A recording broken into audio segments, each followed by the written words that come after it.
Hi, welcome. ഞാൻ SSC നടത്തുന്ന പ്രധാനപ്പെട്ട പരീക്ഷകളെ പറ്റി ഒരു ഇൻഫർമേഷൻ കൺവേ ചെയ്യാനായിട്ടാണ് ആഗ്രഹിക്കുന്നത്.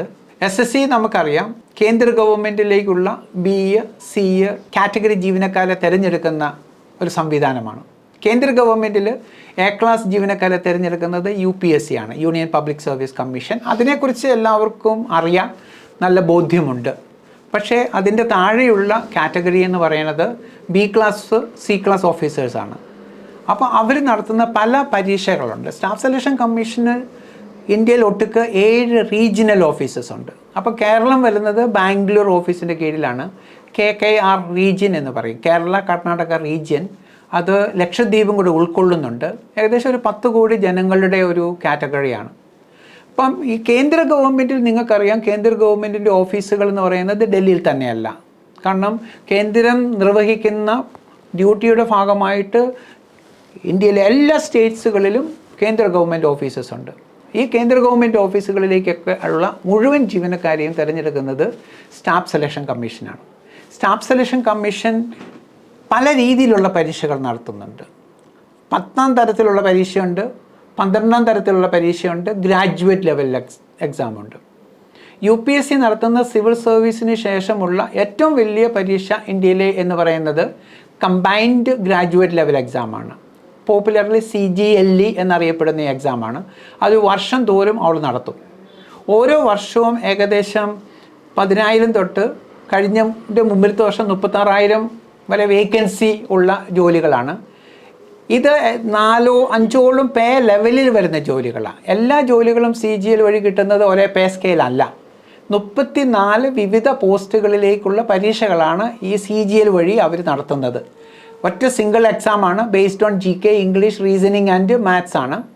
ഈ പരീക്ഷയാണ് നാട്ടിലുള്ള കുട്ടികളുടെ എല്ലാവരുടെയും ഒരു സ്വപ്നം. കാരണം ഇതുവഴി കിട്ടുന്ന ജോലികൾ എന്ന് പറയുന്നത് 86,000 വരെ സാലറിയിൽ എത്തിക്കുന്ന ഒരു ജോലിയാണെന്നുള്ളതാണ്. 10-22 വയസ്സുള്ള ഒരു കുട്ടിക്ക് 80,000, 90,000 വരെ ശമ്പളമുള്ള ജോലികളിൽ എത്തപ്പെടാൻ പെട്ടെന്ന് സഹായിക്കുന്ന ജോലിയാണ് CGL എക്സാം വഴി നമുക്ക് കിട്ടുന്നത്.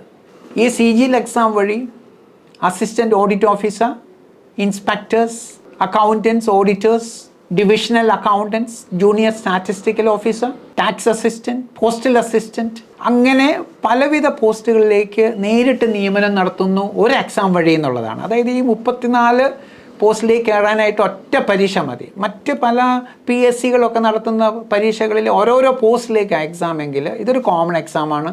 ഒരു സിലബസും കോമൺ ആണ്. രണ്ടാമതായിട്ട് വരുന്ന ഒരു പ്രത്യേകത എന്ന് പറയുന്നത്, നിങ്ങളൊരു B ക്ലാസ് ഓഫീസറായിട്ട് കയറുകയാണെങ്കിൽ നാച്ചുറലി നിങ്ങൾക്ക് A ക്ലാസ് ഓഫീസറാകാം, നിങ്ങൾക്ക് ക്ലാസ് 1 ഓഫീസറാകാം. നിങ്ങൾ ഇൻകം ടാക്സിലോ എക്സൈസിലോ ഒക്കെ കയറുകയാണെങ്കിൽ നിങ്ങൾക്ക് ഒരു IRS ഓഫീസറാകാൻ പറ്റും. അപ്പോൾ ഇവിടെ ഞങ്ങളുടെ കുട്ടികളാണെങ്കിൽ ഇൻകം ടാക്സ് ഓഫീസിൽ ഇൻസ്പെക്ടേഴ്സായിട്ട് വർക്ക് ചെയ്യുന്നുണ്ട്, പ്രിവെൻറ്റീവ് ഓഫീസേഴ്സായിട്ട് വർക്ക് ചെയ്യുന്നുണ്ട്, എക്സാമിനേഴ്സായിട്ട് വർക്ക് ചെയ്യുന്നുണ്ട്. എക്സാമിനർ എന്നൊക്കെ പറഞ്ഞ് വിദേശത്തേക്കും നാട്ടിലേക്കും വരുന്ന എല്ലാ ഉൽപ്പന്നങ്ങളും അവരുടെ സർട്ടിഫിക്കറ്റ് ഉണ്ടെങ്കിൽ മാത്രമേ കയറ്റുമതിയോ ഇറക്കുമതിയോ ചെയ്യാൻ പറ്റുള്ളൂ. ED ഇപ്പോൾ എല്ലാവർക്കും അറിയാം, EDയിൽ പിള്ളേർ വർക്ക് ചെയ്യുന്നുണ്ട്, IBയിൽ പിള്ളേർ വർക്ക് ചെയ്യുന്നുണ്ട്. ആദ്യത്തെ എക്സാം എന്ന് പറയുന്നത് CGL എക്സാമാണ്. പിന്നെ വരുന്ന അവരുടെ പ്രധാനപ്പെട്ട ഒരു എക്സാമാണ് CPO, സെൻട്രൽ പോലീസ് ഓർഗനൈസേഷൻ എന്ന് പറയുന്ന എക്സാം. സെൻട്രൽ പോലീസ് ഓർഗനൈസേഷൻ എന്ന് പറയുന്നതിൻ്റെ കീഴിൽ വരുന്നത് BSF, CRPF, ITBP, CISF, അതുപോലെ തന്നെ SSB എന്ന് പറയുന്ന സെൻട്രൽ പോലീസ് ഓർഗനൈസേഷൻസിലാണ്. അവിടെ 2 കാറ്റഗറി ഓഫ് വേക്കൻസീസ് വരും. ഒന്ന് സബ് ഇൻസ്പെക്ടേഴ്സിൻ്റെ, അസിസ്റ്റൻറ്റ് സബ് ഇൻസ്പെക്ടേഴ്സിൻ്റെ. അപ്പോൾ അതിലേക്കുള്ള പരീക്ഷയാണെങ്കിൽ നടത്തുന്നത് സ്റ്റാഫ് സെലക്ഷൻ കമ്മീഷനാണ്. അതിൻ്റെ വേക്കൻസി റേഞ്ച് കുഡ് ബി 6,000 തൊട്ട് 12,000 വരെ വരാം. അവരും B ക്ലാസ് ഓഫീസേഴ്സാണ്. അവരുടെയും ശമ്പളം ഏകദേശം 65,000 റുപ്പീസ് വരും.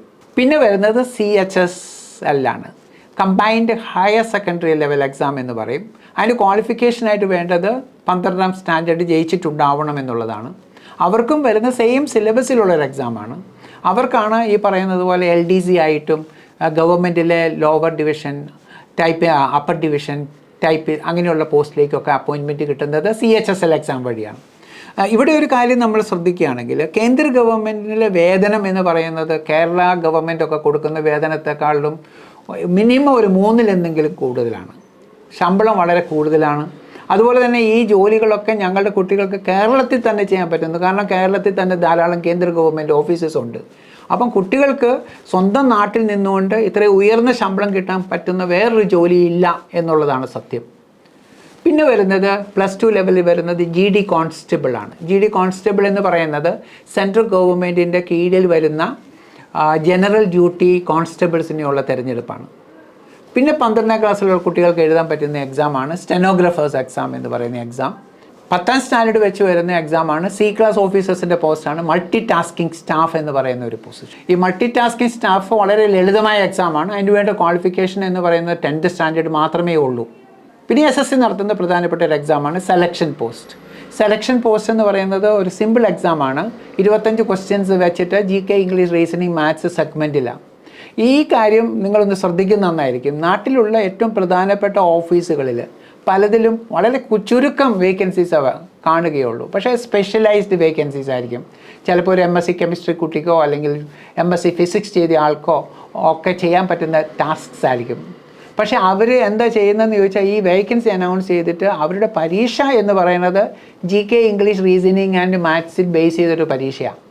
അതുവഴി അവർ ആർക്കിടെക്ട്സിനെ എടുക്കും, സിവിൽ എഞ്ചിനീയേഴ്സിനെ എടുക്കും, ഫോറൻസിക് ലബോറട്ടറിയിലേക്ക് ആൾക്കാരെ എടുക്കും, ബലിസ്റ്റിക് സയൻറ്റിഫിക് ഓഫീസേഴ്സിനെ എടുക്കും, മൾട്ടിപ്പിൾ പോസ്റ്റിലേക്ക് എടുക്കും. എല്ലാം ഹൈ പെയ്ഡാണ്, 74,000 റുപ്പീസാണ്.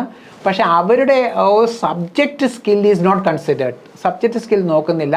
അതായത് ഒരു കുട്ടി ഭയങ്കര മിടുക്കനായിട്ട് സിവിൽ എഞ്ചിനീയറായിട്ട് പാസ്സായെങ്കിലും അദ്ദേഹവും എഴുതേണ്ട പരീക്ഷ എന്ന് പറയുന്നത് സിവിൽ എഞ്ചിനീയറിങ്ങുമായിട്ട് ബന്ധപ്പെട്ട പരീക്ഷയല്ല, നേരെ മറിച്ച് GK ഇംഗ്ലീഷ് റീസണിങ്ങും മാത്സും ആയിട്ട് ബന്ധപ്പെട്ട പരീക്ഷയാണ്.